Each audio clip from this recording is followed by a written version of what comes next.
Hello guys, how are you getting on? My name is Aaron Kelly. You're very welcome back to another video here on the channel, and it's another transfer video, and it's the one we've kind of all been waiting for the last couple of weeks. There's been so much talk about this throughout the whole summer. When was the deal going to happen? When was it going to be confirmed by the club? And now it has. Chelsea have completed the signing of Kai Havertz from Bayer Leverkusen for about €100 million, breaking our previous transfer record held by Kepa Arrizabalaga. Havertz completed his medical on Sunday. Obviously he's off with international duty with Germany at the minute, and there was a lot of talks about when the deal was going to be officially confirmed, and now after all this time it has been. There's a lot of different emotions going through my mind. Obviously I'm very happy that we've gone out and spent a lot of money on a player who has been held in such high regard by a lot of top clubs in Europe, and he's been deemed one of the hottest prospects in European and world football, let's be honest. There's been a lot said about Kai Havertz. He's,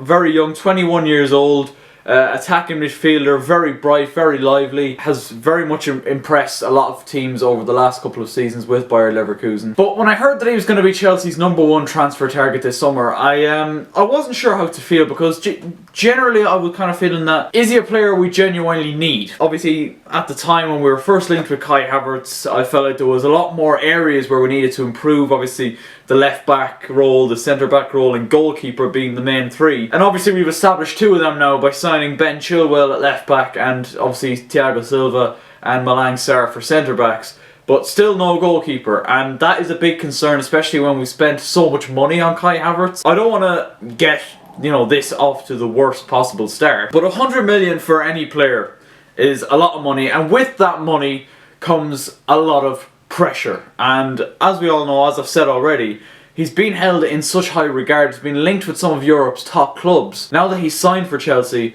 there is a huge onus now on Kai Havertz, and I've no doubt he's going to slip straight into the team. Wherever he plays, I don't really know. He seems like a very versatile player who can play sort of in a centre attacking midfield role, who can play on the right wing. He can even play up front. I've seen him play on a couple of occasions. There's now a lot of pressure on Kai Havertz to deliver that 100 million price tag in, helping Chelsea achieve what we've always wanted to achieve, and that is competing and winning trophies. Now here's a question I'd like to ask you, Chelsea fans. Did you genuinely feel like we needed Kai Havertz? He seemed like such a massive transfer target for Frank Lampard, and realistically I think with the players we've brought in, the Werners, the Ziyech's, on top of what we had last season in the likes of Mason Mount, I wasn't 100% sure we needed Kai Havertz, but obviously the likes of Pedro and Willian have both moved on. I wasn't sure at the time when we were first linked with Havertz whether or not both of them or any of them were going to stay. I thought Willian might sign a new contract, but obviously he has signed for Arsenal now, which, as you can see, I'm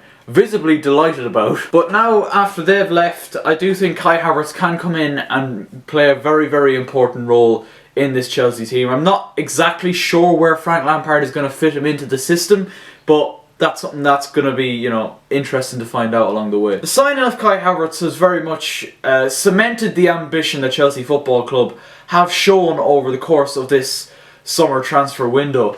And as I mentioned, Frank Lampard has gone out and assessed what we needed to change and what we needed to improve on in positionally. I don't know if we're still going to have enough money left in the bank to sign a goalkeeper to replace Kepa, because as I've said on a couple of occasions, I don't think Kepa is good enough to be the #1, and Willy Caballero certainly isn't good enough to be the #1, so I still think that is a massive issue that needs to be addressed. Would I have been happier to see us go out and sign a goalkeeper first and have that done before anything Kai Havertz related happens? Definitely, yes. I'm still, very sceptical about our goalkeeping situation, but the club has shown great ambition, and we've shown a lot more ambition than our top 6 rivals. You look at Man City, they've signed Nathan Ake and Ferran Torres from Valencia, two, decent enough signings. Manchester United have just signed, or are about to sign, as of recording this, Donny van de Beek from Ajax. Very good young central midfielder, should be good. But apart from that, there hasn't been an awful lot. Obviously Arsenal have brought in Gabriel Magalhaes, they've brought in Willian. And Tottenham have done alright. They've signed Matt Doherty, which I think was a signing that needed to be made. Right back wise, they haven't been great since Kieran Trippier left, and they've signed Pierre-Emile Højbjerg as well. And as for Liverpool, they haven't signed anyone yet, as of recording this. Obviously Thiago Alcantara is the current biggest target for Liverpool, because it looks like Gini Wijnaldum will be leaving for Barcelona within the next couple of days. But the fact that we've shown more ambition than our top 6 rivals is obviously brilliant, but this now brings an added pressure to Chelsea this season, and it's a pressure that we didn't have last season. And it's a good pressure, don't get me wrong, it's a good pressure to have, because last season, you know, Frank Lampard was coming into the job, as I've said on a couple of occasions, a manager with 1 year of experience in the Championship with Derby, coming off the back of losing our best player over the last decade in Eden Hazard, and obviously a new, you know, transfer ban was brought onto us, so Frank couldn't go out and sign anyone within the last summer transfer window. So there was very, very low expectations for Chelsea last season. And don't get me wrong, by finishing 4th, and by getting to an FA Cup final and losing in the Champions League round of 16 to the eventual champions Bayern Munich, Chelsea definitely exceeded expectations last season. But now with the signings we've brought in, Timo Werner, Hakim Ziyech,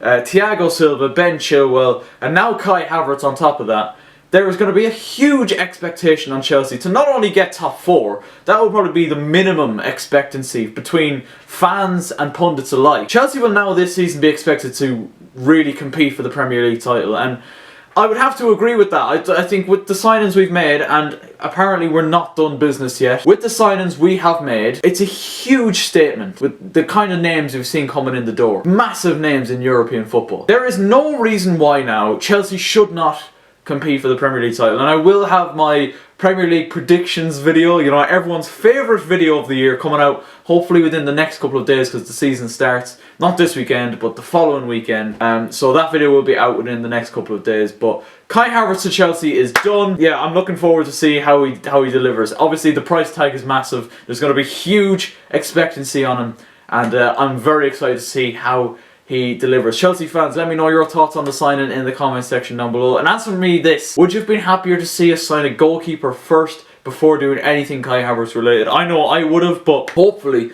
we can still get a goalkeeper over the line before the transfer window ends. And yeah, apart from that, let me know your thoughts on the video in the comment section down below. Thank you guys so much for 300 subscribers. It means the absolute world to me. Let's keep pushing now. 400 for the end of the year, who knows? But yeah, lads, apart from that, I hope you did enjoy. Make sure you do leave a like if you did, and subscribe if you're new with notifications on, and I will catch you later. But when we